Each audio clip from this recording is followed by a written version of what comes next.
Hello everyone, welcome to another video. We've got some updates regarding Drake Bell, and to be honest guys, it's really not nice. I'm utterly disgusted. He was accused of committing a girl from the age of 12 and her when she was 15. Well, he has officially been sentenced to 2 years probation after pleading guilty to criminal charges involving a minor. So I have to say it like that because YouTube, innit? YouTube don't like words. They hate these sorts of videos. Oh God, Drake and Josh really hits different now. Fuck's sake. We will get more into detail about the filth this man has done because we have a video from the courts and the victim has spoken out, and we'll get to that just in a second. You know what also has been very bizarre? These photos that have been surfacing that Drake has a wife and a child. This secret family. Oh, by the way, that he publicly announced after his sentencing. What a prick. There's sort of some speculation that he did that to cover up what he's going through now. I think it's hella strange that his wife has stood by him and they have a child, and he obviously can't be trusted around children. Literal sicko, mate. Nonetheless, I found out little bits and bobs, you know me, Detective Mel, about their relationship, and I find it interesting. Bearing in mind this poor girl who was a victim of Drake Bell attended his concert in December 2017, where, you know, he forced this young girl to do things to his rice grain. That wasn't the only time, because there's also a time where he took her to a hotel and continued this pattern of behaviour. It's disgusting. We'll get to that in a second. But the pair have been linked since 2017 on one of their first public outings is at an Eco Lux Lounge, 10th anniversary in Los Angeles, California, in February 2017. Janet then attended Bell's birthday at Black Rabbit Rose, June 27th, 2017, when the actor turned 31. Apparently they started dating at the beginning of 2017. The fuck? So this would have overlapped, no? She could have potentially knew about this? You're telling me? If I was her, I'd fucking run out that door faster than 3 fucking Usain Bolts, dude. Benito. But it does say it's not clear when exactly they have tied the knot and welcomed their child, so it's a bit of speculation. But I did find this that says 2019, so I don't know. Could be 2019 then. There could be fake news, who knows? But apparently she is 25 years old. Just makes me sick though. Nevertheless, this guy is a father. Something very disturbing about that. And the fact they were dating at the time when he was allegedly talking to this 15-year-old as well. Obviously, Drake Bell has come out and denied the rumours, of course, because he denies everything. Nothing new there. I'd be lying if I said that I wasn't worried about this child that he has. Especially as, obviously, the victim has come out and said he's a literal danger to children. And before we get into the court reaction, I just want to show you this, right? Because this fucking pissed me off in all. His attorney made a statement, right? Listen to this AS. Official statement on behalf of Drake Bell by attorneys Ian Fredman, or whoever this other geezer is. Today's plea and sentence reflect conduct for which Mr. Bell did accept responsibility. The victim's allegations that went beyond that which all parties agreed not only lack supporting evidence but are contradicted by the facts learned through extensive investigation. Love the downplaying of victims, me.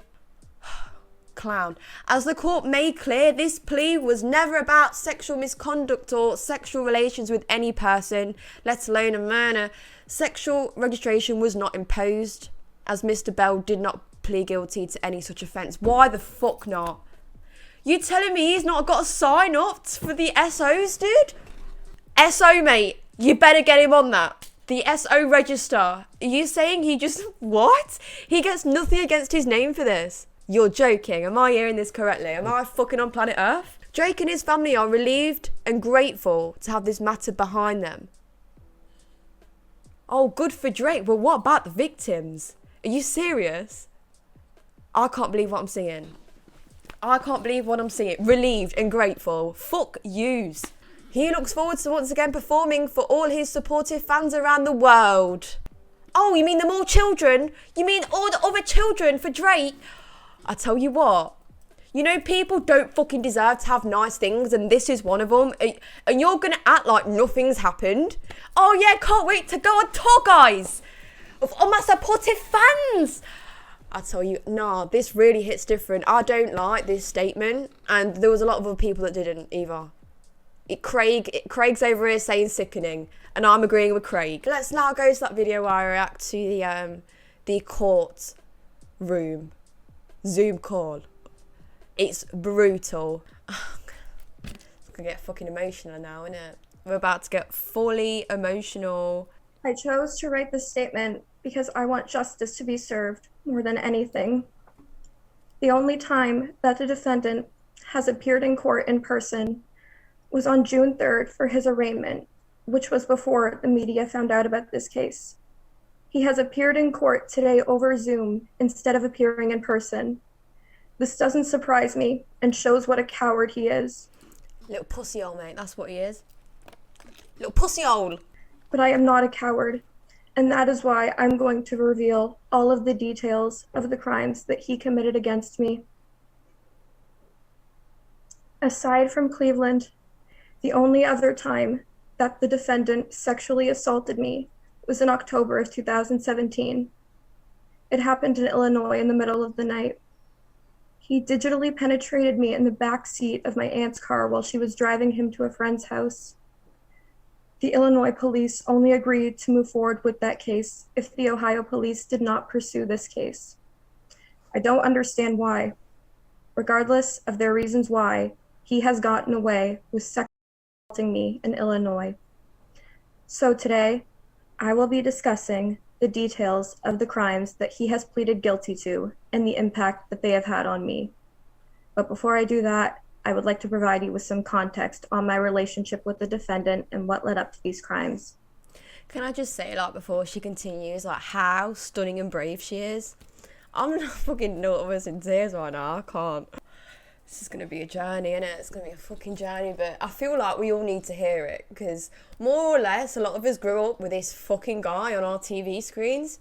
Make sure you're not eating for this one, guys. I'll see you in the comments sometimes. This portion of my statement explains how he started grooming me when I was 12 years old. I started off as a fan of him. I was definitely one of his biggest fans. Everyone who knew me as a child knew that he was a hero to me. I would have done anything for him. When I was 11, I learned that my aunt had a mutual friend who knew the defendant. That led to my aunt taking me to meet him for the first time in 2014 when I was 12. I adored him, and he instantly made me feel that he adored me right back. From the time I was 12 to 15, my aunt took me to meet him and spend time with him many times. After I met him for the first time, he started speaking to me more frequently online. I confided in him about very personal things about myself, including my struggle with my mental health. I went to him for advice and for someone to lean on, and he gave me that. I felt protected and loved by him. When I was 13, I went to him for boy advice. Look at his face. Don't just piss you the fuck off, dude. He's just acting like it's all fucking foreign. Look at his face, man. Like, what are you doing? Clearly this chick was going through a lot to have mental health problems at 12. And he's just got a face looking like a slapped ass. He told me that I was beautiful and that boys were stupid. He then sent me a photo of myself that he had screen capped from my Instagram, telling me that I was, quote, such a cutie. I took and uploaded that photo online a year earlier when I was 12 years old. He saved that photo of me onto his phone. I didn't realize how disturbing that was until many years later. Another instance of creepy behavior happened when I was spending time with him at the age of 14. He told me that he couldn't believe how much I'd grown since he last saw me. He said that I wasn't little anymore, and I was, quote, a woman now. You've got to be joking. You've got to be joking. Oh my lord. Fucking cliche, innit? Well, these peas are lying, dude. When I was 15, I noticed a huge shift regarding his treatment and attitude towards me. When I was younger, he was sweet and actually wanted to talk to me about my life.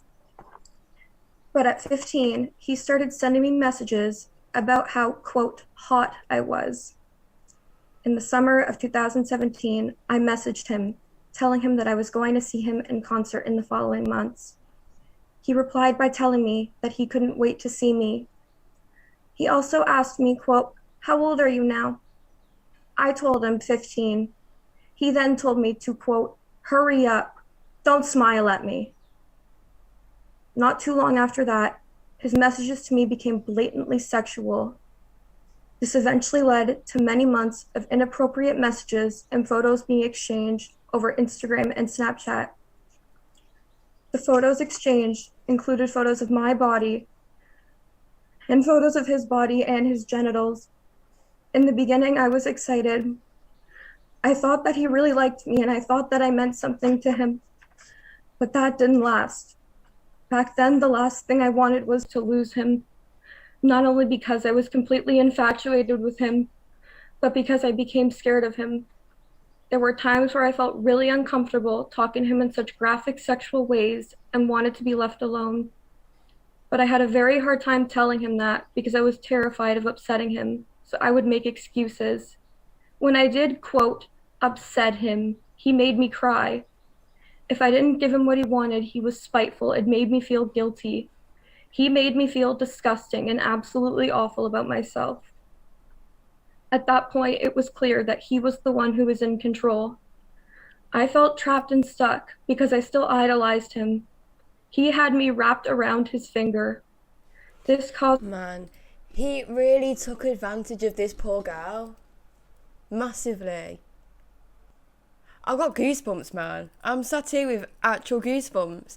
I'm just shocking at how, I say this every time, I do, how someone is capable of doing something like this. When you start doing shit like this and ruining other people's lives, you don't deserve fuck all, mate. Jog on. I don't even want to look at his face. I just don't feel no remorse from him at all. He just seems to just deny everything. Because you know, like before he pleaded guilty, he denied everything. Do you remember? Yeah.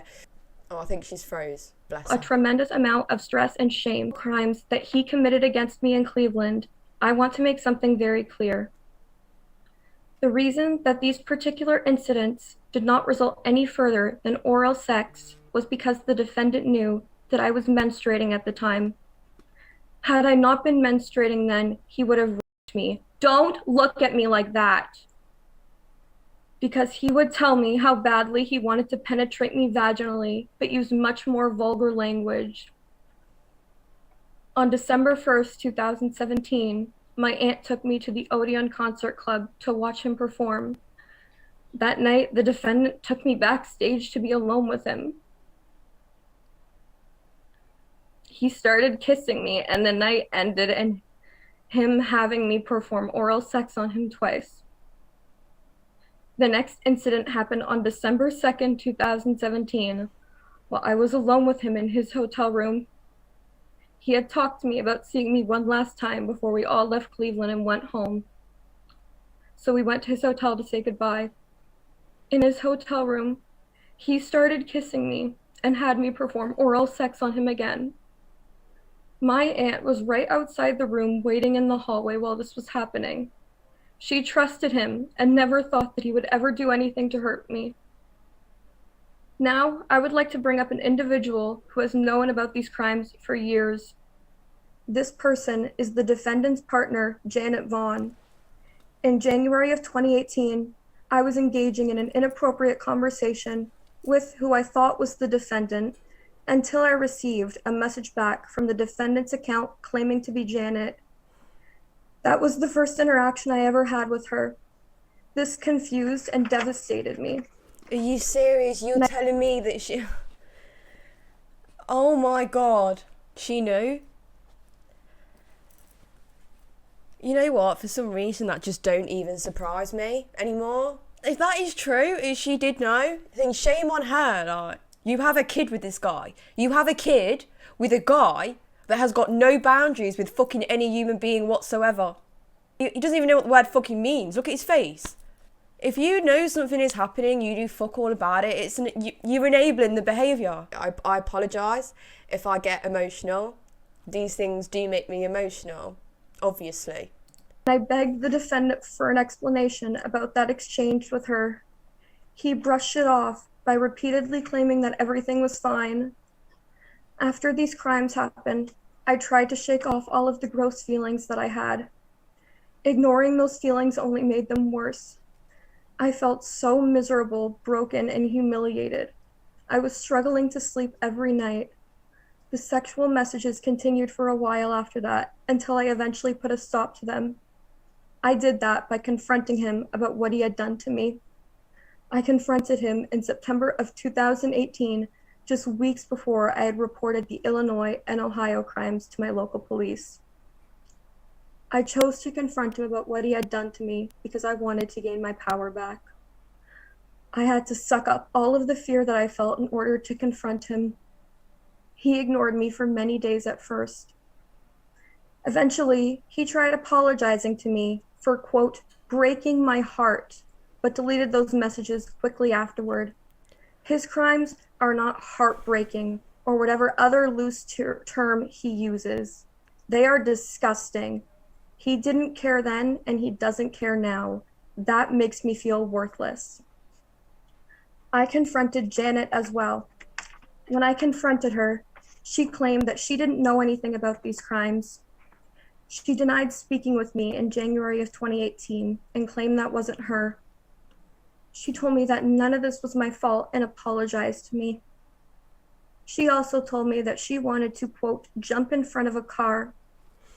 However, at one... So obviously she knew then. Why would you apologise if nothing happened?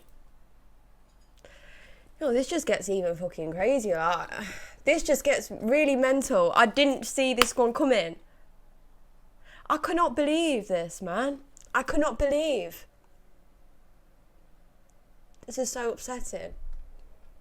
I'm so sorry I'm so sorry this girl had to go through all this. At one point, she asked me to let her know when I was going to the police with this case for her own benefit. Of course, I did not do that. She knows what happened and she doesn't care. Janet is just one of the few people who have tried to protect him, and the others will now know exactly who they are. The pain that the defendant has caused me is indescribable, and it worsens every day. Being used by somebody who meant the world to me has left me feeling more hurt than I've ever been before. I am now 19 and my life hasn't been the same since I was 15. I think about these crimes every single day. I feel like I'm in a constant dark place. Sometimes I wish I could disappear so I can forget about what happened.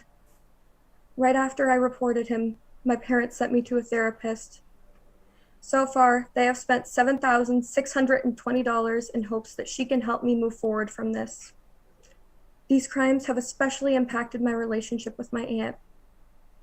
For a while, I could not fathom how my aunt had no idea what was going on, and that made me doubt the trust that I had in her. To this day, there is still tension and awkwardness between her and myself. Every time I speak to her and look at her, I think about the defendant and what he did to me. My relationship with my aunt will never be the same. Do you know what's so bizarre? Like, there's not even, like, a look of remorse on his face. He's just sat there, fine. I think that's what bothers me the most here, is that I'm sitting here all fucking teary-eyed and this guy is just still looking smug. I mean, pretty much. I don't want to... I'm going to start fucking crying in a minute. I can't watch anymore, but I will link the full video down below. This poor victim has exposed, well, Drake Bell, obviously, but has also exposed his wife. The fact she stayed with him, had a kid with him. What the fuck is going on? In what world would you be like, yeah, well, he'd be such a great father to my child? I don't know. Some people just ain't fucking right in the head sometimes. That's the only explanation I can think of. It's just... So obviously after this, he did plead guilty. I don't want to see his face anymore, to be quite frank with yous. What's the point? What's the point watching someone with no remorse? But I wanted something a bit weird that I just want to bring up is, why did her aunt keep taking her to see this grown man unsupervised? I think it is coming to the point now where you have to supervise your children at all times because you just don't know what kind of people are out there anymore. And it's so sad that it's come to this in society, that we have to monitor kids all the fucking time because people like this can't help themselves. I'm utterly fucking pissed off and I'm ultimately fucking annoyed. It doesn't feel like there's much repercussions from this. And it's AS, because what is justice? Now, this was Drake Bell's response. I don't want to watch any more of what happened in the court. It's making me too upset.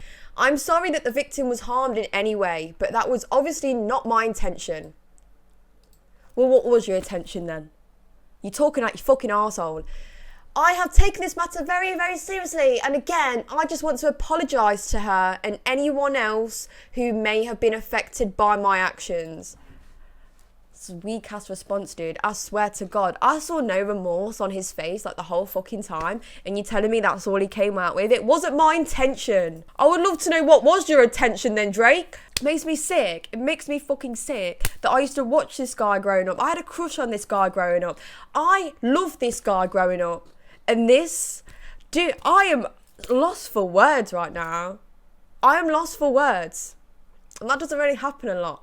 Fuck's sake, Drake, you really gone done it this time. Let me know what you think's down below. I'm intrigued to know. I'm honestly disturbed. I'm honestly so disturbed right now. I feel empty inside. I wish nothing but the best, and I hope she can find some peace in her life, whenever that may be. These things take a lot of time to get over, which is why it's so fucking irritating that people would do it in the first place. Anyways, I hope you enjoyed this video. Please take care. I'll see you in the next ones. In a bit.